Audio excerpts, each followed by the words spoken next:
जो लोग मेरे इस चैनल पर नए हैं या फिर मेरा ये वीडियो किसी और सोशल मीडिया प्लेटफॉर्म पर देख रहे हैं, वो मेरा YouTube channel political Tamasha with doctor Arshi को सब्सक्राइब करके वहां पे लगी बेल आइकॉन को जरूर दबा दें ताकि आपको हमारे आने वाले हर वीडियो की अपडेट्स मिलती रहे। और दोस्तों, अगर आपको हमारा काम पसंद आता है, हमारे वीडियोस पसंद आते हैं, तो www.patreon.com/dr अर्शी खान पर जाकर डोनेट करके आप हमारे काम को सपोर्ट कर सकते हैं। तो चलिए आज के सियासी तमाशे के सफर को शुरू करते हैं।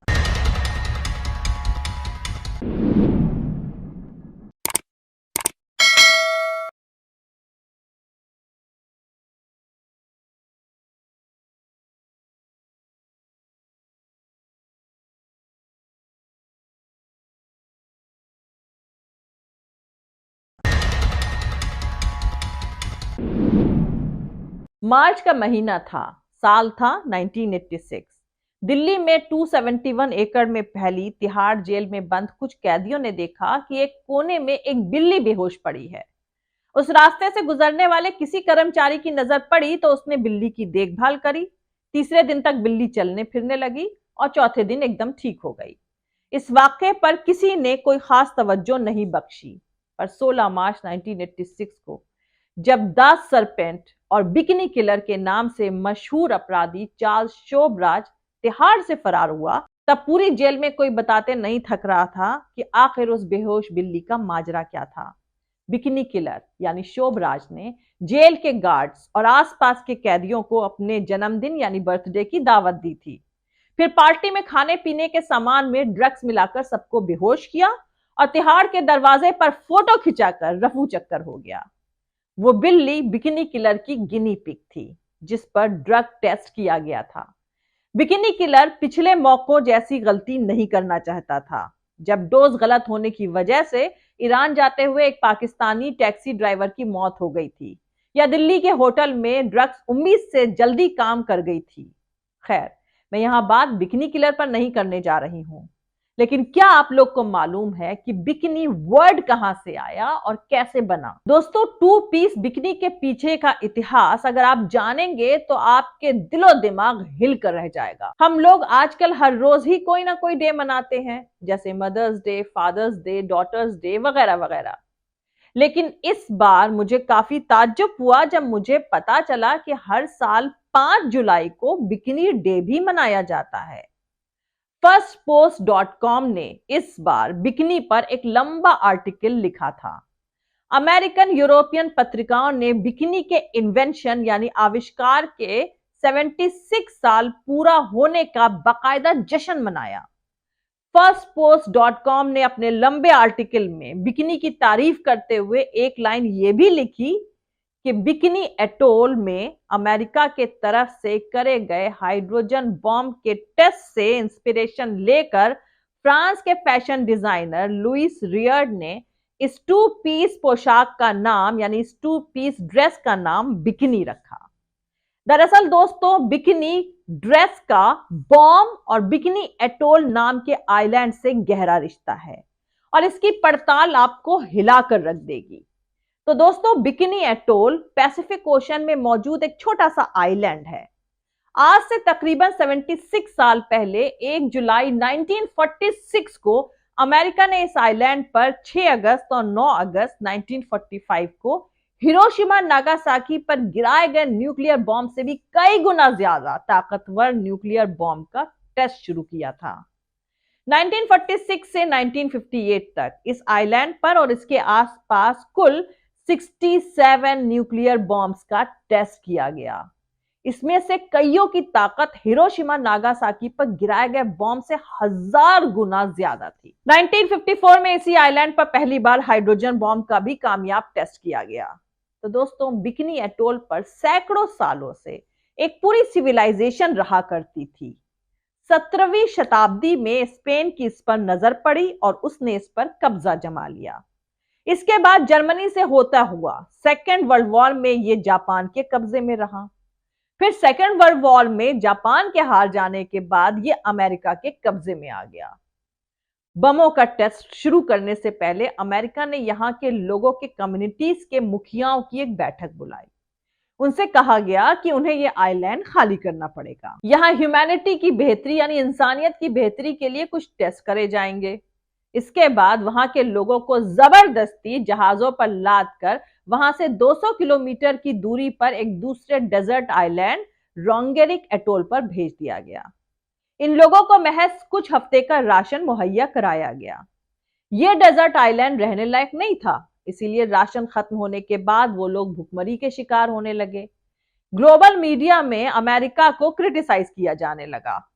तब फिर उन्हें दोबारा कुछ हफ्तों के राशन के साथ पास के दूसरे डेजर्ट आइलैंड पर भेज दिया गया।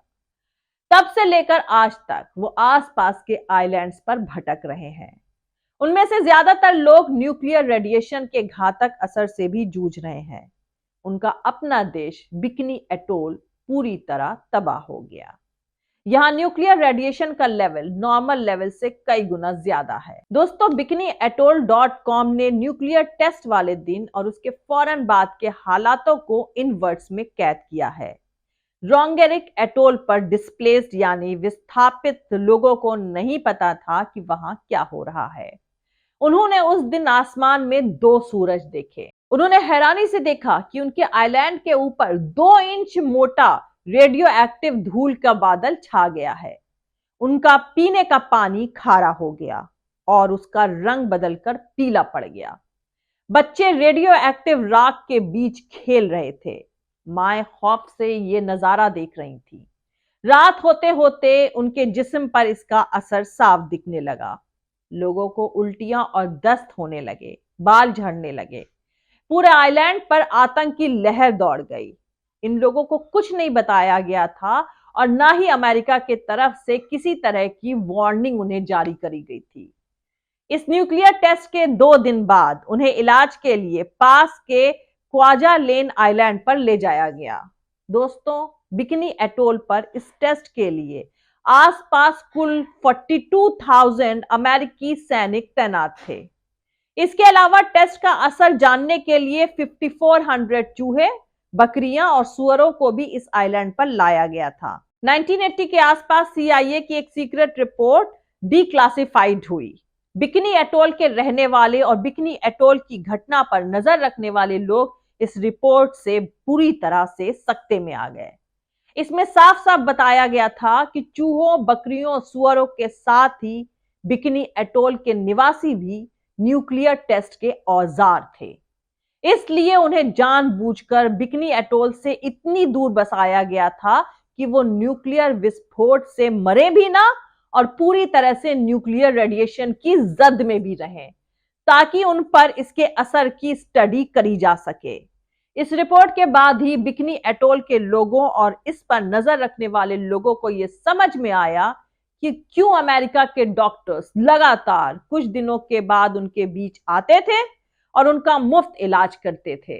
यही नहीं, उन 42,000 अमेरिकी सैनिकों में से भी कई इस न्यूक्लियर रेडिएशन की जद में आ गए थे और उनमें से कई कैंसर जैसी घातक बीमारियों के शिकार हो गए।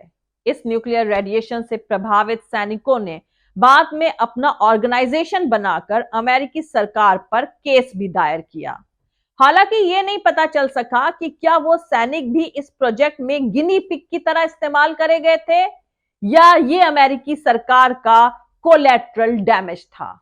इससे जुड़ी ये हकीकत भी कम लोगों को ही पता होगी कि हिरोशिमा नागासाकी पर गिराए गए बॉम्ब्स में लाखों जापानियों के साथ ही वहां की जेलों में बंद 100 के करीब अमेरिकी भी मारे गए थे और अमेरिका को यह हकीकत अच्छी तरह से पता थी कि वहां की जेलों में अमेरिकी कैद हैं। खैर, सबसे ताज्जुब की बात यह है कि इतनी बड़ी ट्रेजेडी से 2 पीस बिकनी को जोड़ा गया और सेक्स बॉम्ब जैसे वर्ड भी हमारी डिक्शनरी में इसी वक्त जुड़े। दोस्तों, 1952 में अमेरिका के लॉस वेगास में हुई एक ब्यूटी कंटेस्ट में जीतने वाली लड़की को मिस एटॉमिक ब्लास्ट से नवाजा गया। बिकनी एटोल के सिटीजन्स के साथ हुई इस ट्रैजिक इनह्यूमन इंसिडेंट को अगर फैशन पर लागू करें तो हम देखेंगे कि इसी वक्त से खासकर अमेरिका और यूरोप में महिलाओं पर फैशन का अटैक होना शुरू हुआ।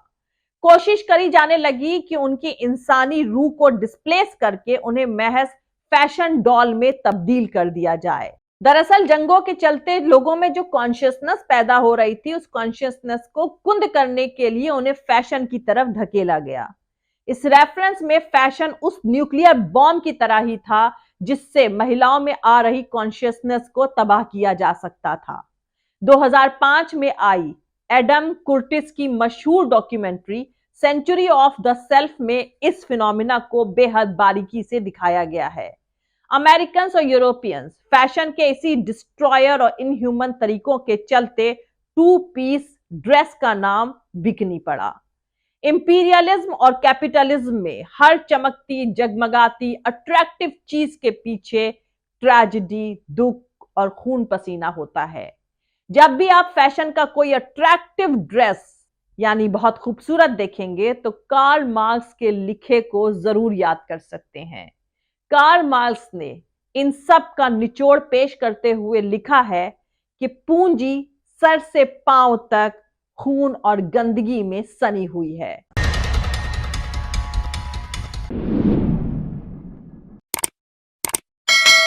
तो दोस्तों आज के लिए इतना ही। मिलते हैं अगले वीडियो में किसी दूसरे नए सियासी तमाशे के साथ। जय हिंद, सत्यमेव जयते, अल्लाह हाफिज। दोस्तों हमारा पूरा वीडियो और दूसरे और वीडियोस देखने के लिए हमारे YouTube channel political Tamasha with doctor Arshi को सब्सक्राइब करके वहां पे लगी बेल आइकॉन को जरूर दबा दें ताकि आपको हमारे आने वाले हर वीडियो की अपडेट्स मिलती रहे। और दोस्तों अगर आपको हमारा काम पसंद आता है, हमारे वीडियोस पसंद आते हैं तो www.patreon.com/dr अर्शी खान पर जाकर डोनेट करके आप हमारे काम को सपोर्ट कर सकते हैं। दोस्तों अगर आपको हमारा वीडियो पसंद आता है तो लाइक और शेयर करना हरगिज नहीं भूलें। आप हमें फॉलो भी कर सकते हैं हमारे ट्विटर, इंस्टाग्राम और फेसबुक पेज पर। मेरा ट्विटर हैंडल है @अर्शी अजीज खान। Thank you. मिलते हैं अगले वीडियो में।